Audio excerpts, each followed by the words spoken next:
Welcome to Candlewick Library. I'm Cheryl, and today I'm sharing my TBR for January.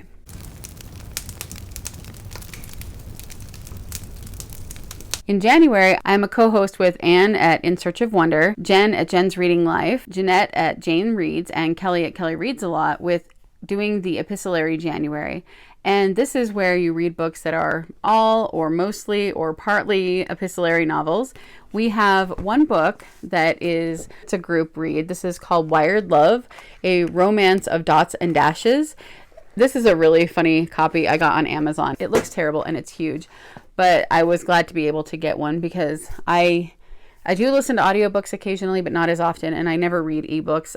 My brain doesn't like it. So I was able to luckily find that. So I will for sure be reading that. And I made the announcement video back in November, so you can go back and look through all of the different prompts. One of the prompts is an epistolary novel featuring any communication other than handwritten letters. So that's what I'm going to be reading for that, along with it being the group read. And then other than that, there are only 3 other books I know for sure I'm reading that are epistolary novels. The rest I have on my list are ones that I can see have different newspaper clippings and different things in them, but I don't know how much that is going to be throughout the book. So I haven't picked for sure what prompts they will go with.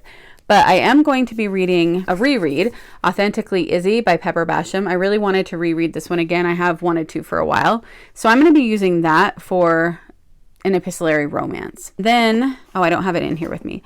Well, the one I'm going to be reading for correspondence, any book that's letters between 2 characters, is called, I think it's Cecilia and Sorcery, or Sorcery and Cecilia, or The Chocolate Pot. Something like that. I'll put a picture of it up here since I didn't bring it in. That is one I just recently heard about, so I started that one. And then I'm going to be reading, for a book containing diary or journal entries, I'm going to be reading Dinotopia by James Gurney. I guess what this is about is a dad and his son who end up on this island or something where there's dinosaurs living with the people, and it's their journal entries of their experience. So I don't know too much about it, but I will be using that for that. So other than that, the books are books that I hope I can fit into this, and if not, then at least I have those many done for Epistolary January. The for sure books that I want to read this month, one of them I already have finished, and that was Suits and Sensibility, or Sense and Suitability, also by Pepper Basham. I really enjoyed that, and I just finished that yesterday. I'm going to be reading through this book. It's called Distilled Genius by Susan Branch. I love Susan Branch. I've always loved her, and I especially love her books that are her autobiographies. They're basically her journals that she published. 2 of them are her life story. One of them is a trip that she and her husband took to England, and I absolutely love those books. This is quotations that she loves. Most of her books will have quotations sprinkled throughout them, and this is just, it's separated by subject and just has tons of different quotes in it.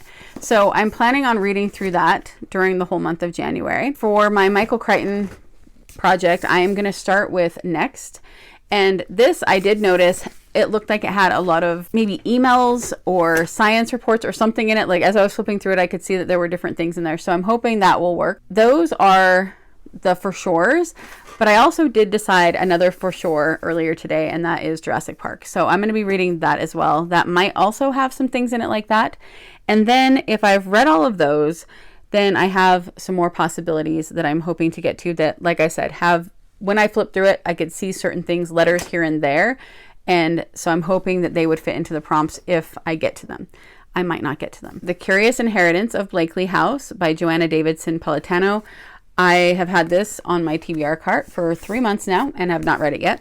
So I would love to get to that. Another one I've had on here for a long time is A Most Agreeable Murder by Julia Seals. Then for my American literature course, and to use with the 1776 Classics Challenge, I'm reading John Steinbeck's The Red Pony, and this is pretty small, so I think this one is going to be a for sure as well, since it is with that challenge.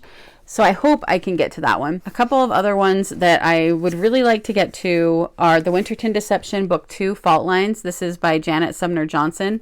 The first one I talked about a few months ago, and it had to do with a family going to a spelling bee, which sounds not very exciting, but it was a really cute middle grade. And then Olivetti I've heard a lot about this book, and apparently it's told through the perspective of the typewriter, and it's the typewriter typing things out. Parts of it are that, at least. And then I also had this, it's an advanced reader's edition, but I found it in a little free library.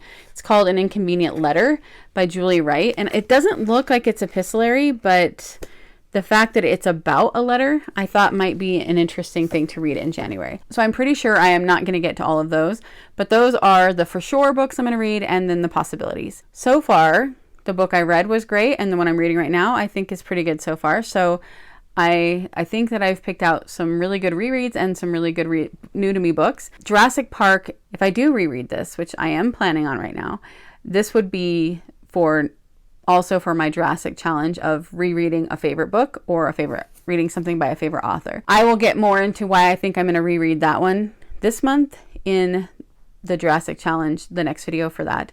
But I would love to hear what you're reading this month, if you've read any of these, and if you're participating in Epistolary January.